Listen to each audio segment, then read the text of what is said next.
being in the middle is what we don't want to do. I think we've seen that for the past 4 years, and we want to change that. And at the stage that we're in right now, I think we have to take a look at different combinations of players.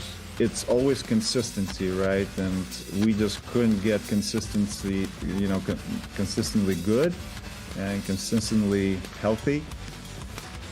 From Fox 32 Chicago Sports, this is Chicago Sports Tonight. Hello, everyone, and welcome into Chicago Sports Tonight. I'm Cassie Carlson alongside Tina Wynn. It is the NBA trade deadline that was at 2 o'clock this afternoon, and it was a busy one for the Bulls, who were sellers. Arturas Karnisovas making multiple deals, 7 in total, trading away Nikola Vucevic, Coby White, Ayo Dosunmu, Dalen Terry, Julian Phillips. They get a handful of players in return, such as Jaden Ivey and Colin Sexton, and 9 second-round picks.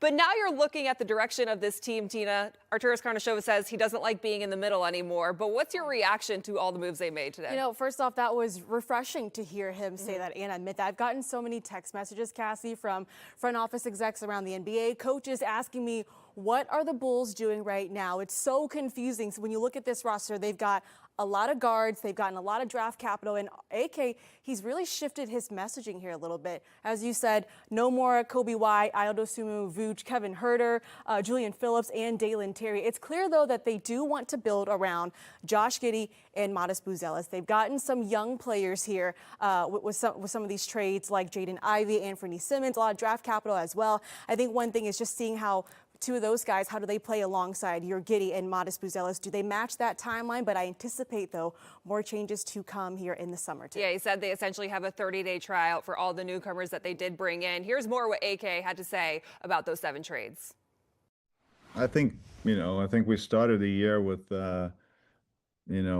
very mild expectations, right? We were talking about the growth of players, and we're talking about getting better, and we're talking about developing our players.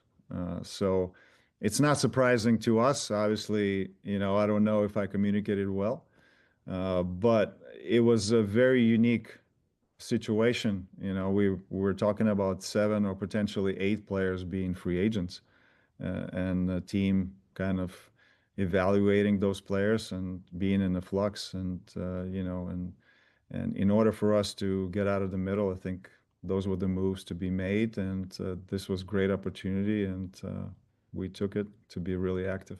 You weren't necessarily a fan of the word rebuild. I guess, how are you describing the team's direction now, and what does the window look like for you to maybe get back to the standard you're hoping for? Well, I'm still staying away from that word. I just would call it as a stage. And whoever asked that question to AK was our guest on tonight's show. It's Joel Lorenzi. He covers the Bulls for The Athletic. Joel, what was your reaction to AK saying that this is a stage, not a rebuild again? It made me think that he hadn't really thought much about the word or what he was going to call this thing. Frankly, clearly, the word rebuild is still a touchy subject for him. But let's call it what it is, right? This was a fire sale. This was a pivot away from what they've been the past 4 years, as you guys have mentioned, as AK talked about Austin today. They are tired of being in the middle. Did they wait a little too long to realize that or say so? Probably, but this is a firm pivot from what they've been, and they don't want to call it a rebuild, but that's exactly what it is. I feel like there's still questions about the direction that they are going, though, because you look at who they have on their roster, and they have so many guards, and then they have 14 second-round picks in the future. So what direction do you feel like AK is looking at this is going to take them in? Yeah, I mean, we reported this earlier this week, but the thing they focused on entering this deadline was young players that sort of fit the timeline they're looking at, and assets. And now you can argue what kind of assets second rounders are. They have a heap of them. He called second rounders currency today. So you can argue, the semantics and the fact that they didn't get a first rounder, not only at this deadline for any of the important pieces from that 22 team, which is obviously an issue to some people, but this is the direction they're taking, right? And this is what they're focused on now. Is it going to be hard to sort of envision a near future where they are competitive? Yes. I mean, the roster as constructed is not competitive. Their most competitive players, while it amounted to 39 wins perpetually, are off the roster. Coby White's off the roster. Ayo Dosunmu, their best asset probably at this deadline, is off the roster. Vooch no longer on the team. So the roster as currently constructed with all the guards, with Yabusele as one of the centers, without a single 7-footer on the roster, is not very competitive. Yeah, you mentioned Kobe White there. He was their top scorer. He's headed to the Charlotte Hornets, going back to his home state there, in Ayo Dosunmu as well. He is going to Minnesota. The Bulls get back 3 second-rounders for Kobe, and then Ayo and Julian Phillips there, 4 second-round picks. First off, were you shocked that they moved on from both of these players? Because I know for Kobe, there were multiple reports saying that the Bulls want a first-round pick for him. And given that the season he's had so far, he's dealt with a lot of injuries, been a bit inconsistent here. And Ayo Dosunmu, when you look at how he's playing really well, but also he plays well alongside Josh Giddey, how shocked were you that they moved on from both of these players? Yeah, both. It was like semi-surprising. Like I knew about a week or so before the deadline what they were going to try to do, or at least what I had heard they were going to try to do, right? It still has to be executed. They executed it. They tore this thing down. I at least thought that Kobe White, if either of them was going to have to be traded, Kobe White was going to be the one that was gone. Obviously, that's a guy that, looked probably better when staggered with Josh Giddey, had dealt with sort of nagging calf issues this year, and was obviously expiring this year, and you were looking at least entering the year a potential payday. And if the Bulls made nothing else clear, it's that they didn't want to pay any of these guys. Ayo Dosunmu is a commodity that a team that's tearing down does not deserve, and is better suited in a place like Minnesota, who was competing. And so why, I imagine their mindset goes to, why pay the guy? Why get into negotiations? Now, could they have gotten a first? I don't know. Arturas did mention that, the market kind of dictates your deadline, and it seems like these guys, for as badly as they wanted to press the reset button, took what they can get, especially for Kobe White, who we reported earlier in the week the Bulls were struggling to get a first rounder for a myriad of reasons. So was I surprised by both of them? Yes, but I think now when you look at the totality of their deadline, it's very clear they wanted to wipe their hands with the past iteration of this team and sort of move forward with completely new pieces. And like you guys mentioned earlier, kind of try out who's going to make sense moving forward. Even in the summer, they still kind of inherited a few guys who are expiring this year. Yeah, and I think the other question, too, is now that they have these 14 second-round picks, is how much do you trust AK to draft in the second round? Because if you just look at his track record, and you could go back to Patrick Williams with him being drafted 4th overall, then you look at Dalen Terry, who was a first-round draft pick. Julian Phillips was a second-rounder. Do you trust AK as the guy to use these draft assets and draft, I guess, accordingly, and to guys that are going to come in and make a difference? Because historically, second-round picks haven't hit well. I'm not too confident. I can't say I'm too confident. I mean, the first step in recovery from addiction to a middling team is realizing where you need to go. We're going there. And clearly, they decided the tear down was the right direction, even if it's a little late for that. But in terms of drafting and using all the assets they acquired, no, I'm not particularly confident. I think AK, for however much of his career, has kind of floated on the fact that he was part of the decision to draft Nikola Jokic in Denver. But the Patrick Williams, I mean, there are some really questionable decisions in AK's tenure. Not only drafting Patrick Williams, not only drafting Dalen Terry, not only drafting or taking on Julian Phillips, but, re-signing Patrick Williams. That guy's still on the team. He's the only remainder from the 21-22 team that was at one point first in the East. Do I feel confident? I'm not. I don't think I am. But also, what they have done is given themselves as many bites of the apple as possible, which wasn't a thing before. I mean, they could have traded Drummond for a few seconds, 2 years ago, and refused to because they were locked in on winning and squeezing into the playoffs via play-in. Now they have 14 future seconds to play with, and I imagine at some point they're going to group those for a first, if possible, a good first. They're going to look at this draft. They're going to try to get into the top 8 of this draft and see where their odds are. I mean, this draft suddenly has become the most important in a long time. And I think we're going to be able to tell what these next 5 years, if he has that long, what these next 5 years or however many years can look like for AK in this regime. You mentioned first-round draft pick. You look at Vooch. The Vooch era is finally over in Chicago. But Zach, DeMar, Vooch, and Lonzo Ball, no first-round draft picks there. And then just the 7 trades that they've made so far. A lot of second-round draft picks. How shocked are you that they weren't able to get first-round draft picks here? Not particularly. I mean, I just think that speaks to the market of Kobe White, I mean, we kind of knew teams were not really budging on a first, and especially not a good first, just because he was expiring. He had these calf issues. Um, for his next team, you kind of know that if you are a team chasing the playoffs, like let's say that, I mean, the Hornets, I imagine, will lead the Bulls in the standings now, and they've been really competitive recently. Like Kobe is probably a six man on that team to get the most out of him. Minnesota was linked to him forever. He was probably a six man on that team, so that's one of the variables in sort of what he yielded in terms of assets and the lack of first rounders. And then Io was the more confusing one to me.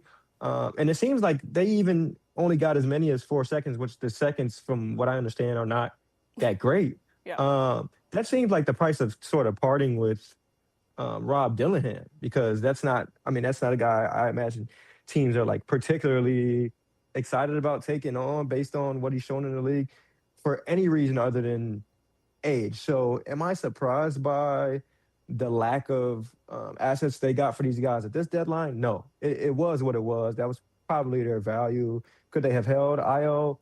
Sure. I don't think it would have made sense. But as far as like past years, Lonzo, Vooch, all these guys that fans are like understandably frustrated that AK sat on, like, yeah, you could be mad about that. And could they have yielded some better assets in prior years? Absolutely. And I mean, the bottom line is like timeliness has not been this regime's strong suit. It is what it is. All right, Joel Lorenzi, we appreciate your time on a busy NBA trade deadline. We need to take a break, but coming up on Chicago Sports Tonight, some local connections in the Super Bowl, as Nazareth's very own Julian Love will be the first player in school history to play on football's biggest stage. His football coach, Tim Rackey, breaks down what it means. And I go one-on-one with WGN Radio's Charlie Ruthamelis to break down the Blackhawks' first half of the season and what he has seen from Connor Bedard and Jeff Blashill this week. To stay with us.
We are now joined by Nazareth Academy's Dean of Students and head football coach, Tim Rackey. Tim, thanks for joining us to talk about someone who I know means so much to Naz and yourself. That is Seahawks safety Julian Love, who will become the first Naz alum to play in the Super Bowl on Sunday.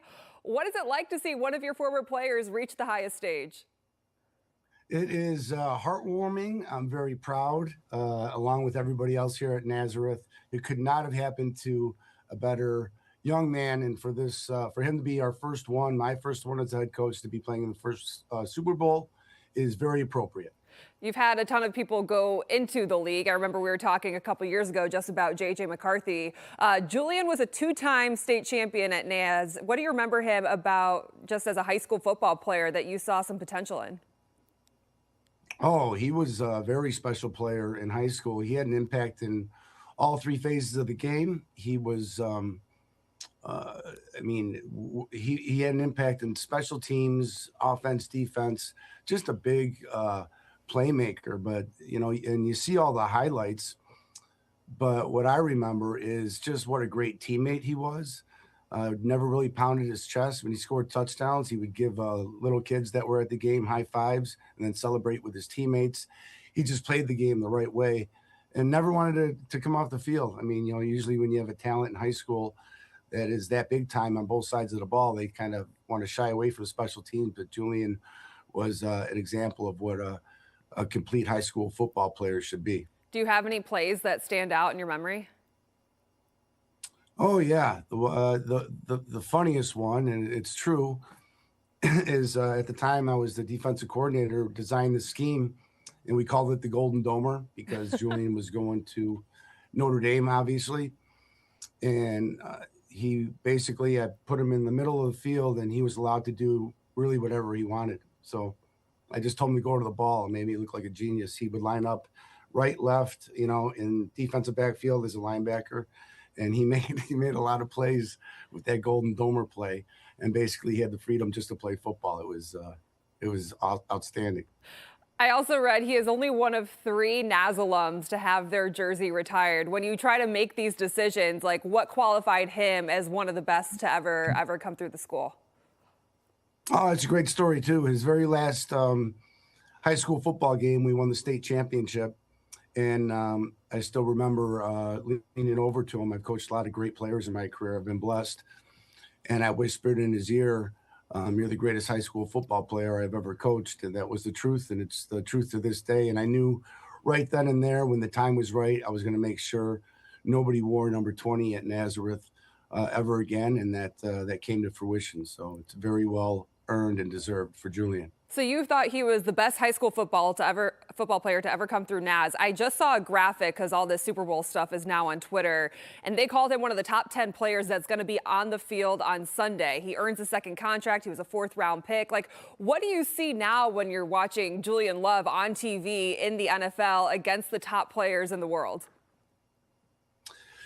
It's mind-boggling. I mean, it's so.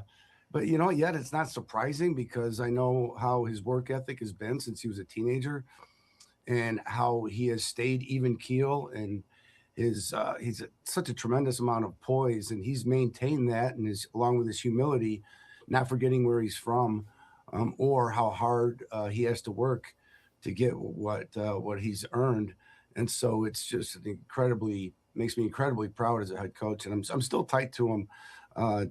To this day. I mean, we text all the time. I talk to him all the time and help him with his youth camp in the summer. He puts on a free youth camp. So it's been beyond special for me. Yeah, and I was reading too, one of the most prestigious awards in all of football is the Walter Payton Man of the Year award, and he is the nominee for the Seahawks this year.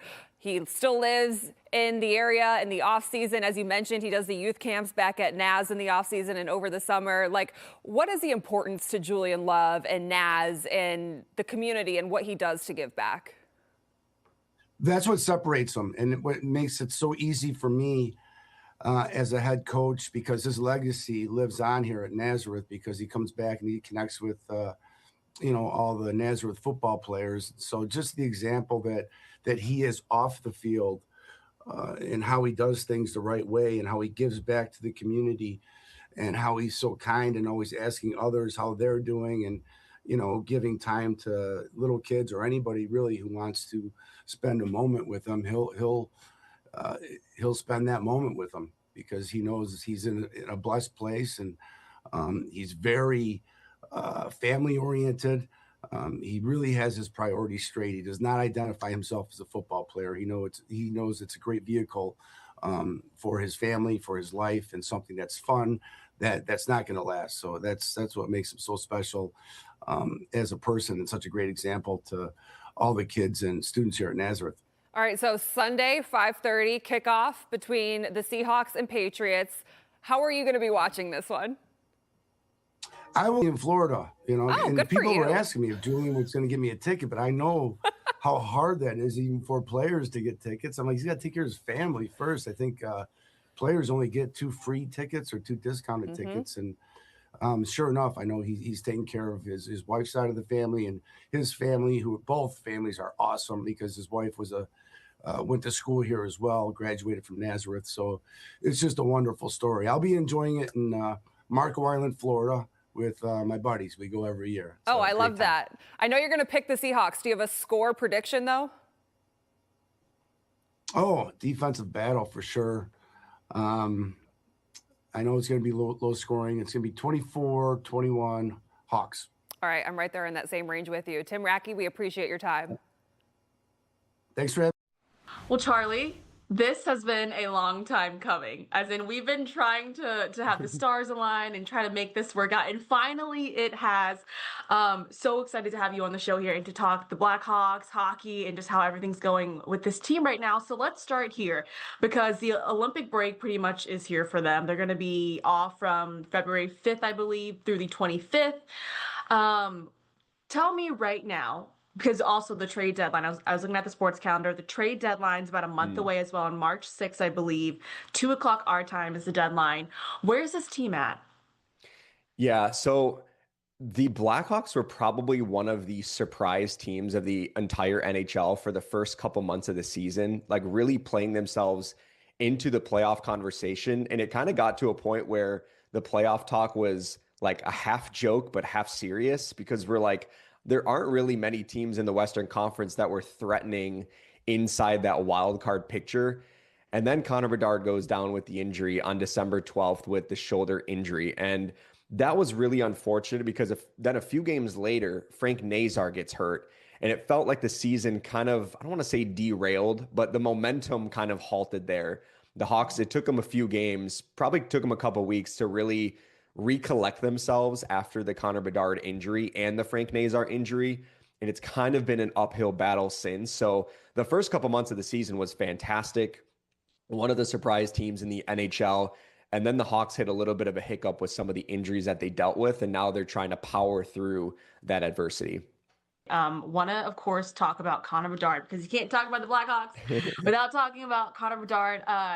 Just year 3 for him in the NHL. I got the chance to talk to him a little bit before the season. He said he had a great off season. One of the things he was working on was his speed. But obviously you mentioned him getting hurt, kind of a crazy injury as well. I remember watching that and thinking that's like almost like a freak accident too. But he's really, when you watch him, he's trying to get back to who he was before this injury. I believe came back, January 9th, was out in mid-December.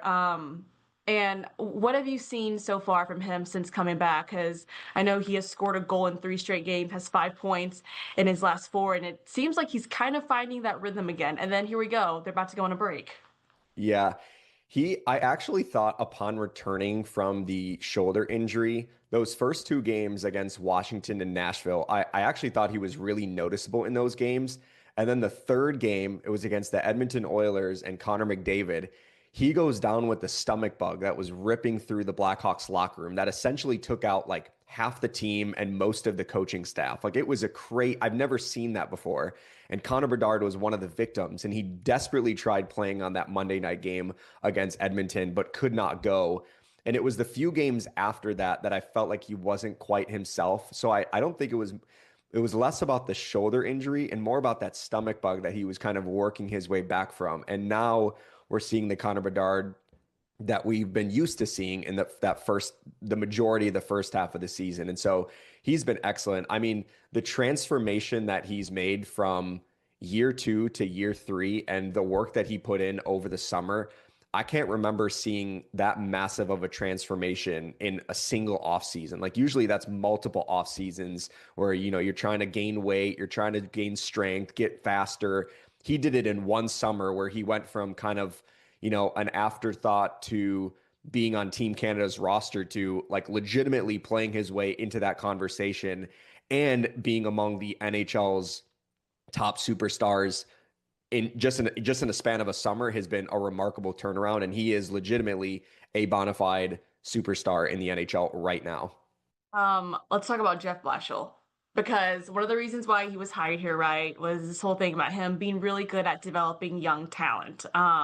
And when you hear him speak, and even when I talked to him beginning of the season, he talked a lot about the importance of confidence, and especially for some of these young guys to and even like ride the momentum throughout the season. What is your take on how he's done so far, year one here as the Blackhawks head coach? He has really changed the feel and the atmosphere around the Blackhawks for over the last couple of years. And I don't want this to come across as disrespectful to the coaches that were here prior, but the last two head coaches for the Blackhawks, the last two permanent head coaches for the Blackhawks, didn't have any head coaching experience at the NHL level. So it took a little bit of time for the guys to maybe respond, or kind of maybe there's a little bit reluctance at first. But with Jeff Blashill, when he stepped inside the Blackhawks locker room, there was like an instant credibility, because he's essentially been a head coach at like every level: college, the USHL, the NHL. He's been an assistant coach in the NHL. He's coached Team USA at international levels.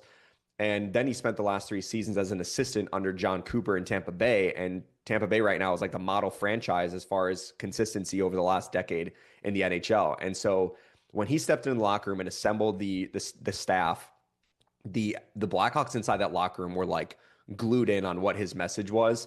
And I know it doesn't look like it's having a similar Ben Johnson type impact with the Bears, where he takes them from, non-playoff team to immediate potential Super Bowl contenders.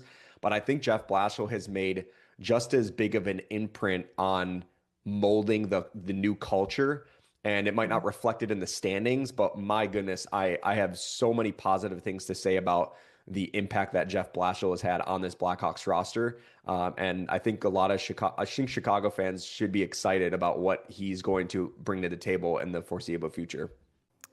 Well, Cassie, I think it's safe to say we've had a crazy busy day here in Chicago. The Bulls making a lot of moves here. We heard from Tim Rackey as well. We heard from Charlie. And by the way, if you want to watch our full extended interview, you can watch it on our YouTube channel at Fox 32 Chicago. So, by the way, thank you for watching. And we do have another big show for you tomorrow with 670 The Score's Matt Spiegel talking Bears, baseball, and more Bulls, Cassie. And you've got a special guest, too. Yeah, I'm excited for this one. Illini basketball riding a 12-game winning streak. They just blew out Northwestern, and they have a top 10 matchup, another one on the road against Michigan State on Saturday. That's right here on Fox. We're catching up with head coach Brad Underwood as he previews that game tomorrow. So make sure to come back for that. But that is it for Chicago Sports Tonight. Have a good Thursday. We'll see you tomorrow. It's going to be Friday. We're excited. Have a good one.